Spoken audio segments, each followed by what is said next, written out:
They told us there were 7 levels below ground. That was the official count. 7 levels of laboratories, storage, and classified research. But in August of 1996, an electrical surge took me to level 13, a level that doesn't exist on any blueprint, a level where the power consumption defied every law of physics I'd studied. The equipment down there was drawing megawatts of electricity, but the meters showed nothing. 0 usage, impossible readings. And when I asked what they were powering, they made me sign documents that technically don't exist and told me some questions don't have answers I'm cleared to hear. I've been an electrician for 34 years. I understand power systems, energy consumption, electrical engineering. What I saw 13 levels beneath the Nevada desert violates everything I know about how electricity works. If you've ever wondered what's really happening at places like this, consider subscribing. We share these insider accounts daily, and the truth deserves to be heard. My name is Thomas Mitchell. I'm 56 years old, living in Henderson, Nevada. Back in 1993, I was a civilian electrician working for a defense contractor. We handled maintenance and upgrades for various government facilities across Nevada. Nellis Air Force Base, Nevada Test Site, other locations that didn't have names on maps. The work was well paid, highly classified, and required security clearances that took months to process. In March of 1993, my supervisor pulled me aside after a routine job at Nellis. "Mitchell, you interested in a special assignment? More money, better benefits, but you can't talk about it. Not to your wife, not to your friends, not to anyone." I'd been doing this work long enough to know what that meant. Groom Lake, Area 51, the facility that officially didn't exist but employed thousands of people. The place everyone knew about, but nobody was supposed to mention. "What's the job?" I asked. "Electrical maintenance, underground facilities. You'll work nights, sign about 100 NDAs, and probably never see daylight again. But the pay is triple what you're making now." I thought about my mortgage, about my daughter's college fund, about the comfortable retirement I wanted. Triple pay was hard to turn down. I'm in. The clearance process took 4 months. Background checks going back to childhood. Interviews with neighbors I hadn't thought about in years. Psychological evaluations, polygraph tests. They investigated everything about me, my family, my friends, anyone I'd ever known. Finally, in July of 1993, I got the call. "You start Monday. Be at the Janet terminal at McCarran at 0430. Bring nothing except your work boots and ID. Someone will meet you there." The Janet flights were legendary among contractor workers. Unmarked 737s that flew workers to secret facilities across Nevada. I arrived at the private terminal at 4:15 in the morning. 20 other men were already there, all of us looking nervous and trying not to show it. None of us talked. The security briefing had been clear. No fraternization, no questions, no discussion of where we were going or what we'd be doing. The flight to Groom Lake took 30 minutes. When we landed, 3 buses were waiting. Windows blacked out. Armed security guards at every door. They separated us into groups based on our clearance levels and assigned facilities. I was Group C, which meant underground work at the main complex. That first day, they processed us like cattle. More NDAs, more security briefings, badge photographs, fingerprints, retinal scans. They issued me a badge with my photo, a number, and a color-coded stripe that indicated which areas I could access. Red stripe meant surface level and levels 1 through 3 underground. Later, I'd learned that different colored stripes granted access to different depths. I never did find out what the black stripe badges could access. The facility was massive. Above ground, it looked like any military base. Hangars, runways, administrative buildings, barracks, but the real facility was below. They led us to an elevator bank that descended into the mountain. The elevator had buttons for levels 1 through 7. That was it. 7 underground levels, just like they'd said. My assignment was simple. I was part of the electrical maintenance team for levels 2 and 3. Climate control, lighting, power distribution, backup generators, standard work, just in a non-standard location. The pay was incredible. The work was boring. And for 3 years, I did my job and asked no questions. Then came August 14th, 1996. I was working on level 3, replacing circuit breakers in a distribution panel when the power fluctuation hit. Every light in the corridor flickered. Alarms started blaring. My radio crackled to life. All electrical personnel. Code 7. Repeat code 7. Emergency power failure on lower levels. All available electricians report to central operations immediately. I'd never heard of code 7 before. In 3 years at the facility, we'd had plenty of minor issues, power surges, equipment failures, nothing that required an all-hands emergency. This was different. I could hear the tension in the dispatcher's voice. I grabbed my toolkit and ran for central operations. When I got there, a dozen other electricians were already assembled. The facility manager, a man we only knew as Garrett, was pacing in front of a bank of monitors. "Gentlemen, we have a critical situation. We've lost primary and backup power to Section D, levels 8 through 15. We need to restore it immediately. This is a national security priority." I raised my hand. "Sir, my clearance only goes to level 3. I'm not authorized for—" Garrett cut me off. "Your clearance has been temporarily elevated. You'll be escorted at all times. We need every electrician we have. No time for protocol. Levels 8 through 15. I felt my stomach drop. The official facility only went to level 7. Everyone knew that. It was in all the briefings, all the documentation. 7 levels. Period. But here was the facility manager, in an emergency situation, telling us about level 15. They split us into teams. 3 of us were assigned to level 13, which apparently had a critical power junction that controlled distribution to the lower levels. A security officer, a man with a black striped badge named Ellis, would escort us. We followed Ellis to the elevator bank. He had a key that unlocked a panel next to the standard buttons. Inside were additional buttons, 8 through 15. He pressed 13. The elevator descended. I watched the numbers climb on the display. Level 4, level 5, 6, 7, then 8 appeared. 9, 10, each level deeper than the last. By the time we reached 13, we'd descended what I estimated was nearly 1,500 feet underground. The doors opened onto a corridor unlike anything I'd seen in the upper levels. The walls weren't concrete anymore. They were some kind of metal, polished to a mirror shine, with seams so perfect they were almost invisible. The lighting didn't come from fixtures I could see. It seemed to emanate from the walls themselves, a soft white glow that had no obvious source. And it was cold. Not air conditioning cold. Deep, penetrating cold that made my breath visible. "This way," Ellis said, his voice echoing strangely in the corridor.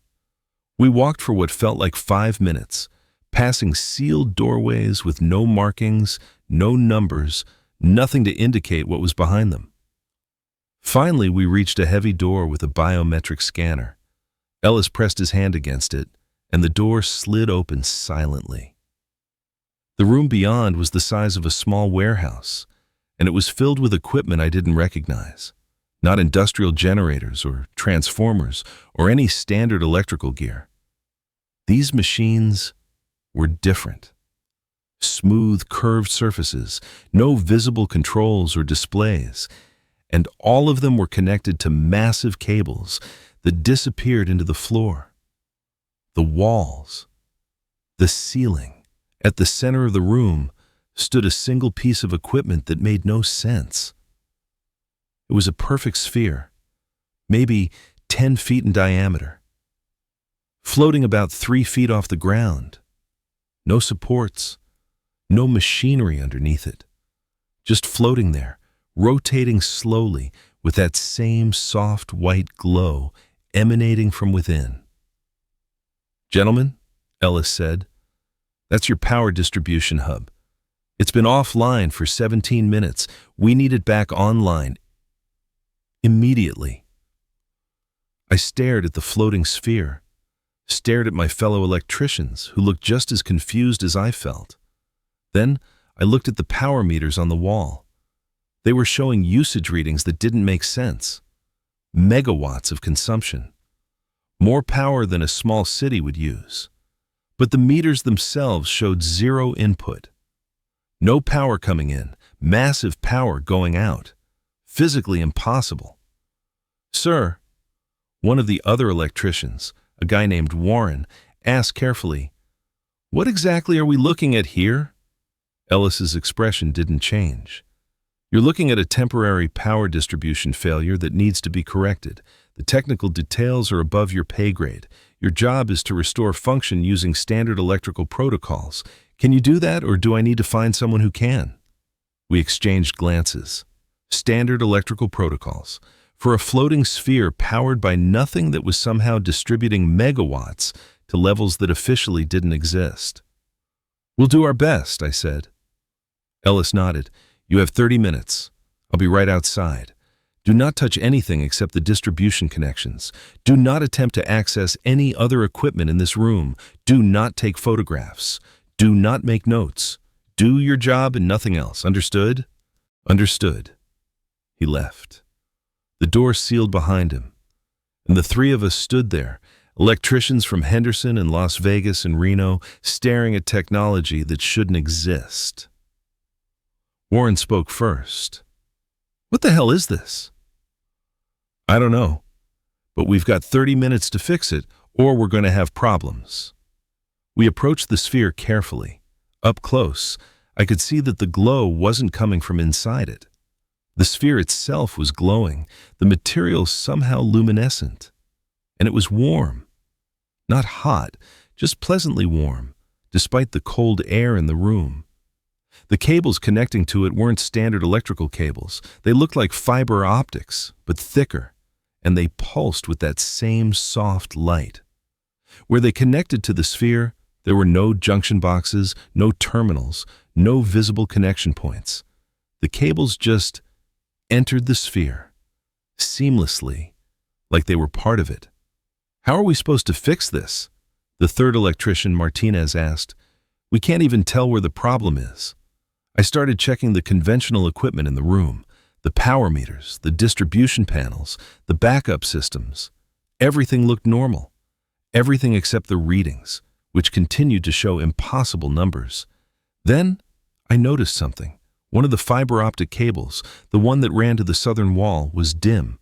While the others pulsed with light, this one was dark. "There," I said, pointing. "That connection is dead. That's got to be the problem." "But how do we fix it?"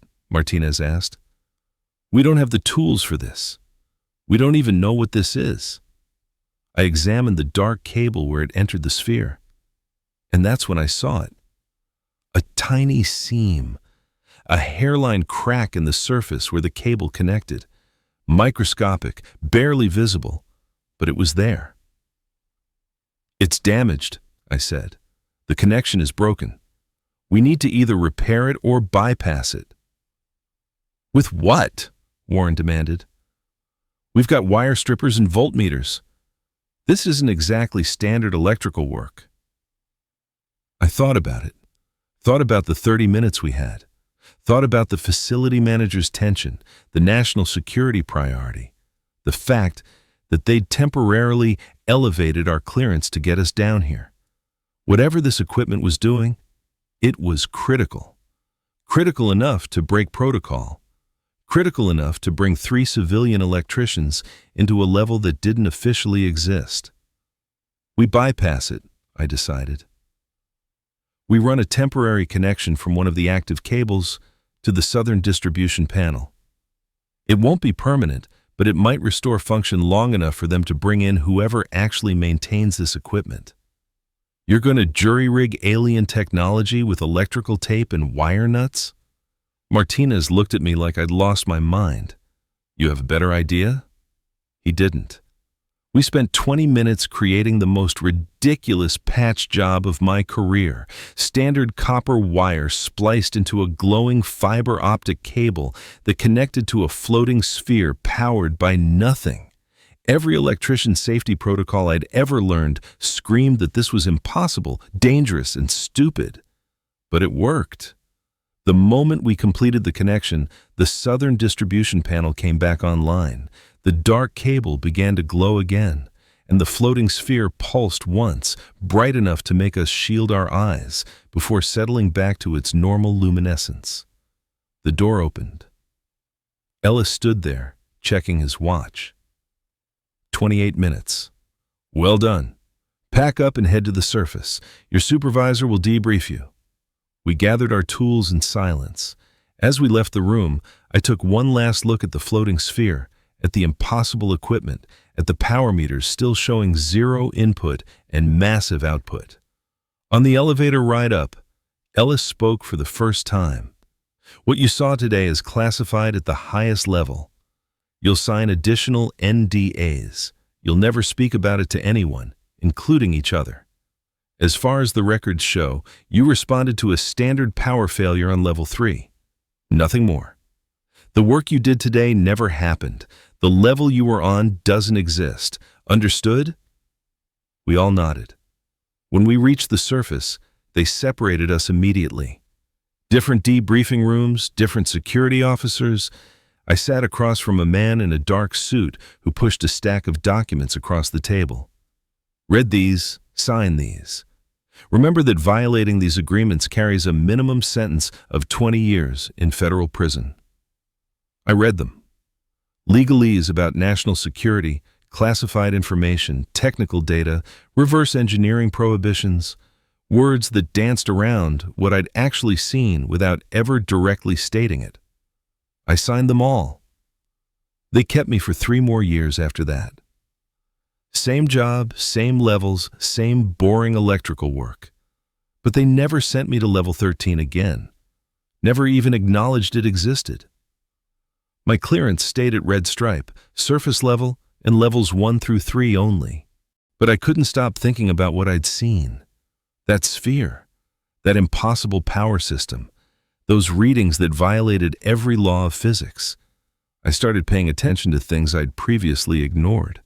The hangars that were off limits even to most facility personnel, the flights that came and went at odd hours, the workers with black stripe badges who moved through the facility like ghosts, never speaking, never socializing. And I started wondering, if level 13 existed and levels 8 through 15 existed, what else was real that we were told was impossible? In October of 1999, I took early retirement. The facility didn't try to stop me. They processed my paperwork, reminded me of my NDAs, and sent me on my way with a generous retirement package and a final warning. Forget what you saw. Move on with your life. Never speak about it. For 27 years, I've kept that promise. Through marriages and divorces, through family gatherings and late-night conversations with friends, through countless moments when I wanted to tell someone, anyone, what I knew. I've watched the conspiracy theories online, the YouTube videos, the documentaries. I've seen Bob Lazar tell his story. I've watched as other whistleblowers have come forward, and I've stayed silent, because unlike some of them, I have no physical evidence, no photographs, no documents, nothing except my memory and the knowledge that what I saw was real. But silence has its own cost. It weighs on you. It changes how you see the world. When you know that the government has technology that violates the laws of physics, when you've stood in a room 1,500 feet underground and watched power being generated from nothing, it changes your perspective on everything. I think about that sphere constantly, about where it came from, about who designed it, because I'm absolutely certain it wasn't human technology. Humans don't build power systems with 0 input and megawatt output. Humans don't create materials that glow without heat or electricity. Humans don't design equipment that floats without supports, which means someone else does. Someone else has technology so far beyond ours that we're still trying to understand its basic principles. Someone else is either sharing that technology with us, or we've recovered it from somewhere, and we're attempting to reverse engineer it deep beneath the Nevada desert. The questions that have haunted me for 27 years are simple. Who are they? Where did this technology come from? And most importantly, what else is down there that we're not being told about? I've done research. I've read the declassified documents about Project Blue Book, about the Pentagon's UAP investigations, about the testimony from military pilots and radar operators.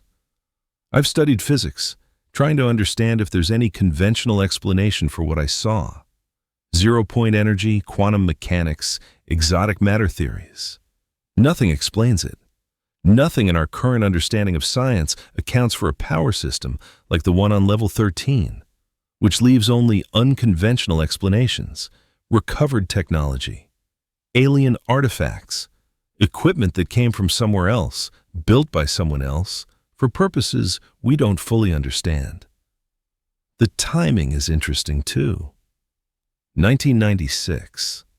3 years after Bob Lazar first went public with his claims about S4 and element 115 and gravity wave propulsion. I remember thinking his story sounded insane when I first heard it. Floating disks, anti-gravity technology, alien physics.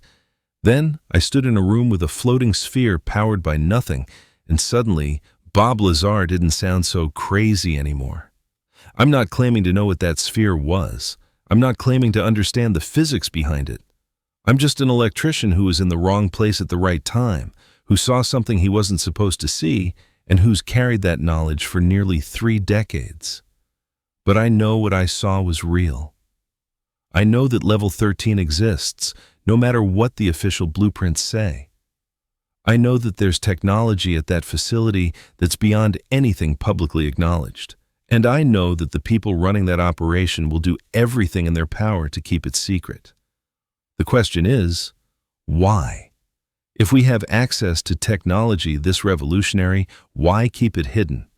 Think about the applications: clean energy, zero emissions, power generation that could solve climate change, end energy poverty, transform human civilization. Unless, of course, the people who control that technology don't want those transformations to happen.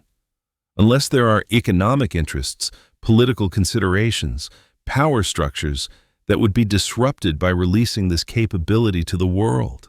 Or, unless we don't actually control the technology. Unless we're just studying it, trying to understand it, and we're afraid of what would happen if the public knew we had access to something we couldn't fully explain or replicate. I lean toward that second explanation, because the equipment I saw didn't look like a prototype or an experiment. It looked finished, functional, like it had been running for years, maybe decades, like it was designed and built by people who understood exactly what they were doing, people who weren't us. Since my retirement, I've lived a quiet life. I've worked as a consultant for various electrical contractors around Nevada. I've watched my daughter graduate college, get married, start her own family. I've tried to be normal, to fit into ordinary life, to forget what I know. But I can't forget.